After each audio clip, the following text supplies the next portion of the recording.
Habit trackers. You either love them or you hate them. I'm inclined to believe that many of us fall right there in the middle. Those who love them track every single thing they can, every single thing imaginable. They make them pretty, they make them interactive, they make them like multifunctional, which is okay. You know, I'm completely okay with that. If you like it, I love it. You know what I mean? But for me, I'm not that in love with habit trackers. I'm not that in love with habit trackers. I like them, but I'm not that in love with them. For me, they are strictly utilitarian. I feel like I use them to teach me some things about myself. I use them to set up new habits. I use them for a myriad of reasons. Of course, I want them to be appealing to the eye as I'm using them. So of course, I'm going to make them look nice, but I don't think I go too overboard. And honestly, if push came to shove, I could probably live without my habit trackers. On the other end of the spectrum, there are those people who absolutely hate them. Hate them, spit on their graves, hate them. And I'm also quite okay with that. But with those groups of people, there's also a subset who I honestly feel like they don't really know why they're tracking what they're tracking. They're just setting it up to look pretty. They're just setting it up to fill some space or a grid or a layout that's already in their like pre-designed planner, which I kind of feel like if you don't have a purpose for it, it's a waste of time. That time could be spent or better spent doing something else that you like, that other people might think is a waste of time anyway. But it's important to use every facet of your planner in a way that's going to serve you best. And I think pretty much that's what this entire video boils down to. So this video is for the bulk of us who are right there in the middle. You're not at either end of the spectrum. We use them and we want to assess the best reason for using habit trackers in our lives. So I have had a couple of questions about the trackers that I use, which you can see in my monthly setups here and there. Oh, I realize I'm on the wrong spread. But I have this section of trackers inside of my Common Planner. This is the Sterling Ink Common Planner in the N1 size, and I do have the full year. So the section in the front, or actually I separated a section in the front of the notes pages to use for all of my habit tracking. And habit trackers in general come in all different shapes and sizes, different layouts, different schematics, different graphs and everything. And they are very pretty. You know, you can do a pie chart. You can do like one of those circular kind of check off graphs or whatever they're called. They are really nice. And like I said, they have to be utilitarian, but at the same time, they should appeal to you in order to make you even want to use them in the first place. With all of that, even though there are different types of trackers and they all come in different shapes and sizes, the premise pretty much remains the same. We're checking off the tracker as progress is being made over a predetermined span of time. So you could be tracking for just a week, just a month, an entire year. You could be tracking the lifetime of a specific project. So maybe it's not date specific, but I don't know, it's just from start to end of a certain project. So over a predetermined period of time. And that progress that you're tracking could be to start something, like wanting to track how often you worked out in order to make it a habit. You could be tracking something that you actually want to stop. So maybe you're tracking something, you're tracking how many times you've eaten fast food because you want to make that number as minimal as possible. So the actual act of ticking it off is keeping you accountable. It's holding you accountable for not doing that thing that you continue to do, or for not doing that thing that you want to stop doing. And I guess that accountability applies to both things that are negative in your life as well as things that are positive. It's holding you accountable. And you can go back and visually see where you may have slacked off, where you need improvement. You can also visually see how great you're doing and kind of give yourself a pat on the back, because we all need that every now and again. So specifically referring to the things that I track, my tracker in my daily planner, because I've gotten this question a few times, is pretty straightforward. At least I think it is. And my main reason for tracking a lot of these things, it actually is not one main reason. So it's a number of reasons. It could be because I want to start new habits. For instance, remembering to take my vitamins every day. That is one of those new habits that I did add to my tracker, and it's been on my habit tracker for like 2 years now because I still don't feel like it's as strong of a habit as it could be for me. So I continue to keep it on there. And it also is health related, which I'll kind of get into in a moment.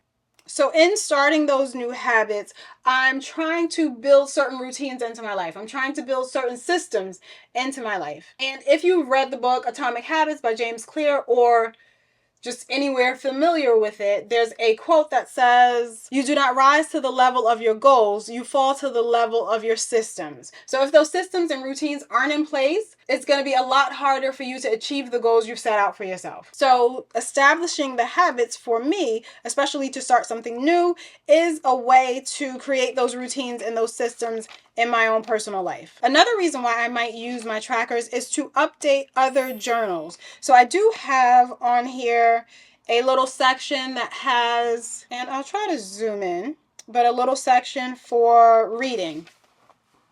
So the header over on the left says read. So whatever days I have actually read, I will check off throughout the month. And the purpose of that is to update my reading journal later on. So my reading journal is not something that I'm in every single day. However, I do like to track how often I'm reading, and I do also track the number of pages I read. I do that in the Notes app on my phone, but those are things that I like to track and habits that I want to kind of maintain, because that for me rolls into my whole personal development goal that I have for myself. I like to make sure I'm just reading consistently, whether it be fictional or nonfiction books. I want to, or I feel like reading is just something that I do personally enjoy. So that does fall under the scope of personal development. And reading certain topics can help to improve in some areas of my life. So that's the reason why I might track, or why I do in my monthly tracker, check off which days I am reading. Another thing is I have a header over here that's 5 years. So I check off dates that I know I want to go back and put into my family's 5-year journal. We have a 5-year journal. I think it ends maybe next year, 2025. And in my monthly tracker, I check off the days that we did notable things, the days that I know I'm going to want to go and fill in that 5-year tracker later, because it's not something that I update every day. I used to do it weekly. I haven't been doing it weekly lately. I'll do it like monthly, maybe every other month. But I can come to my planner and see on my tracker what days I have things that I want to add to the 5-year journal.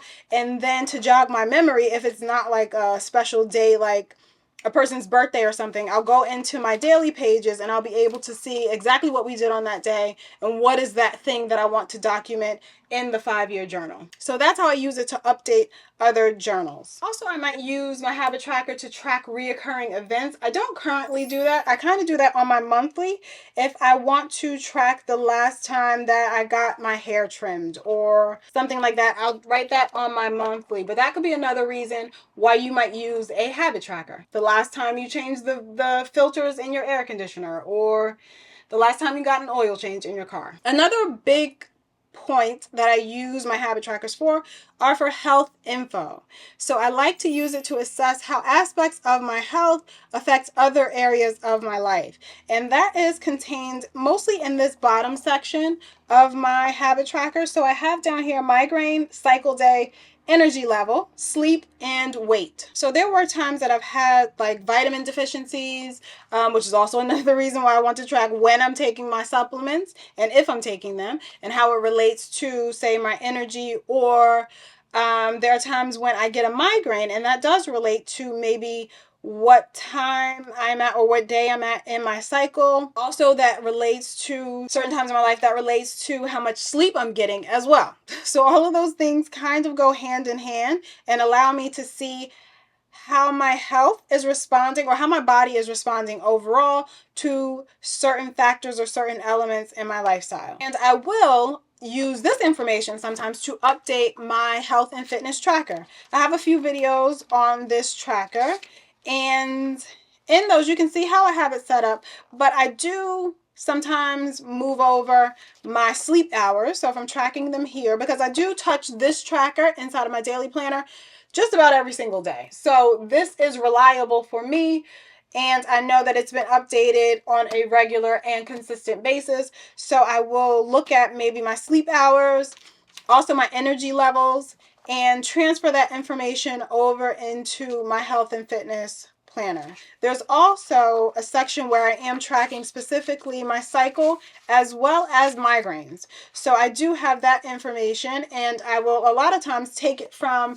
the tracker in my daily planner and migrate it over to the trackers inside of my health and fitness planner. And it's just easier for me to see how everything aligns. And I use that information in my health and fitness tracker to kind of inform or at least give me a bit more insight into my performance. Say if I'm running or lifting or whatever it is that I'm doing related to my health and fitness, how my sleep is affecting that, how the presence of migraines might be affecting that.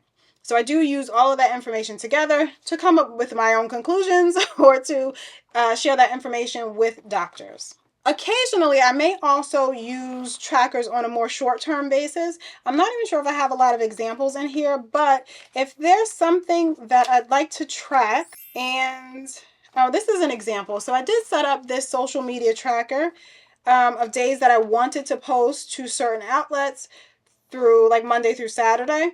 And if I had like a focus for this specific week, I will put that on the weekly spread. So it's not something I need to do on a monthly basis, but it's something that I wanted to track on this weekly basis. For instance, if there is like one of those challenges that you might see on social media, like every day post a picture of blah, blah, blah, or you're following certain prompts for days 1 through 31 of the month, and it's easier for you to track it on the actual weekly spreads. So those are the types of things that I might add into my actual weekly spreads. But for the most part, I keep all of my tracking in this section here, and I like to have them all grouped together so that I can assess them next to one another. So maybe on a more broad view, they're just all here, and I have everything set up from January to December, and they're all here for me to look at and to analyze together. So those are all the ways that I use tracking. Those are all the ways that I find tracking to be helpful in my daily life.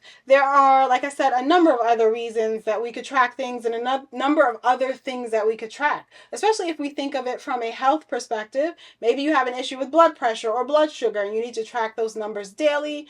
Maybe you are on a weight loss routine or a weight loss kind of process. So you want to track what your weight is, over the course or span of a certain number of weeks. So there are so many reasons why we might use trackers, and I think it's very important to tap into what they're doing for you so that it doesn't feel like a waste of time and a waste of space inside of your planner.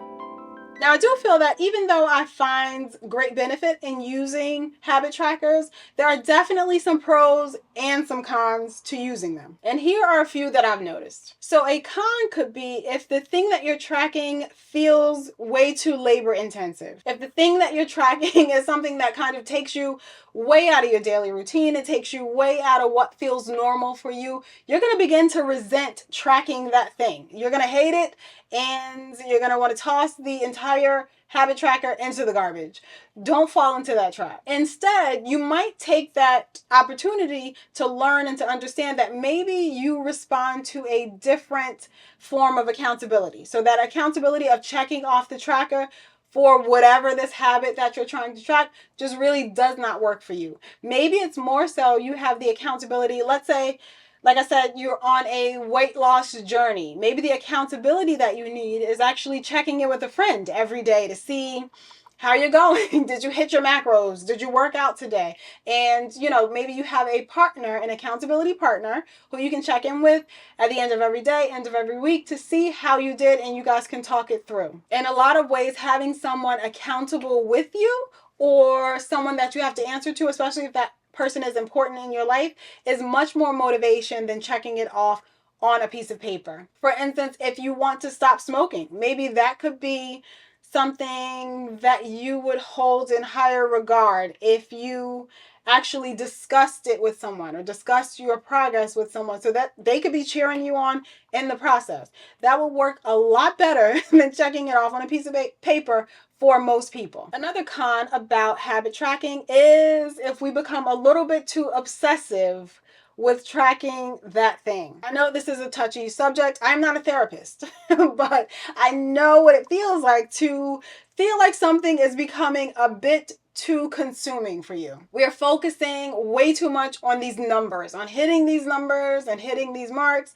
Then it falls into obsessive territory. And that's something you really do want to avoid, because anything that we're tracking should be to better us in the long run. It should be to better ourselves in the long run. So if that is devolving into some type of negative behavior, then we don't want to do that. And realizing this helps you to learn a lot more about yourself, a lot more about how you show up in the world and how you interact with your actual paper planner. I have a video about why your planner sucks, and in that it covers a few reasons of or a few ways and how you can kind of understand the best planning system that works for you. And this will kind of fall under that umbrella. Realizing that you are an obsessive type of person, maybe tracking numbers isn't the best idea for you. So don't do it. Just don't include that in your planner. Sounds simple, but sometimes it's a little bit hard to execute. Another con that I think people experience as it relates to habit trackers is it kind of sends you down a negative spiral or downward spiral if you are realizing there's a habit that you can't maintain. So because you can't check it off as often as you want to, because life is kind of getting in the way, you then have a negative voice. There's some negative self-talk that could start about how, you're a failure or how you can't make things work. And we don't want that. Again, like I said, we want our planners to make us feel good. So if you find that using a habit tracker for a certain task or a certain something is making you feel bad about yourself, disregard it. Completely throw it out of the window. That's when it's best to understand that ditching the tracking is much more in your best interest than it is to actually establish whatever that habit is that you're trying to maintain. Because it could be that maybe that's just this time in your life, this is not the path for you. And that's okay. If you want to kind of spin that negative reaction that you're feeling about whatever this element that you might be tracking, you can kind of spin it to allow it to show you some of the barriers or roadblocks that you might have in your life. So there are some areas that maybe you didn't realize, and maybe some things in your actual day-to-day life that are preventing you from establishing that habit. Then maybe it's time to drill down and kind of fix those barriers and fix those things before we even try to approach this new habit or this new lifestyle change. So those are some things to think about when you want to do or when you want to start habit tracking. Some things to think about that may pop up as you are habit tracking, things to keep in mind to make the habit tracker work more efficiently for you. So then after you establish this habit, what next? Like, what do you do next after, let's say, you are tracking how many workouts you can get done in a month? What if you have established this? It is a solid routine in your life. What do you do next? The obvious answer, I think, is just remove it from the tracker, especially if it's something that is not key to establishing overall routines in your life, or it's something that is just a natural part of who you are and that's not going to change. You can just remove it from the tracker. Maybe it was only needed for a finite amount of time. It served its purpose. You are better. You can move on. You could also, once that habit is established, build on that to create an even better habit or to create an even better version of yourself. Again, from Atomic Habits, James Clear says, habits are the compound interest of self-improvement. So basically, we're getting better incrementally, little by little, each and every day. So establishing and setting up those habits is setting you up for the next habit to better yourself incrementally day by day. Once you master that one, we move on to the next. So use it as a springboard in continuous betterment of yourself and your life. And in this, it's important to understand, and I actually think maybe it is a lot more obvious, that building better habits and becoming a better person is a slow process. It's a slow build. And once you kind of appreciate that compounding effect that all these little habits have, you will begin to welcome that slow build. You'll embrace it and you'll expect it. And in turn, not feel like a failure if there was something or some habit that you can't quite attain. Another thing on that what's next list, after we've set up the habit and we tracked it, never feel guilty about abandoning a habit. Like I mentioned before, there could be some habits that you're tracking that are negatively affecting affecting your self-esteem, negatively affecting how you feel about your own self and self-worth, do not let it get that deep. Just abandon the habit. If it's already in your planner and you made it all pretty and you laid it out, just white it out. Rip the entire page out if you need to. Never feel bad about abandoning a habit or swapping it out for something else, because you'll learn a lot about yourself. Maybe you'll learn that I'm not so invested in this habit that I thought I should be creating. If your habit is to work out every single day, maybe not. Maybe you're good with 2 times a week and 1 long walk. Maybe you're good with no actual workouts and you just go for a lot of long walks and hikes. Just do that. It's important not to force habits onto yourself. And if things just aren't working, they aren't working. Move on. Remember, the habit tracker is for you. It's not for anyone else. No one else is going to see it unless you show it to them. But the habit tracker is for you, to build you up. So if something's not working, it's okay to move on. Put a pretty sticker over it and keep it moving. So I hope that gave you some insight on how I use my trackers and what they do for my life.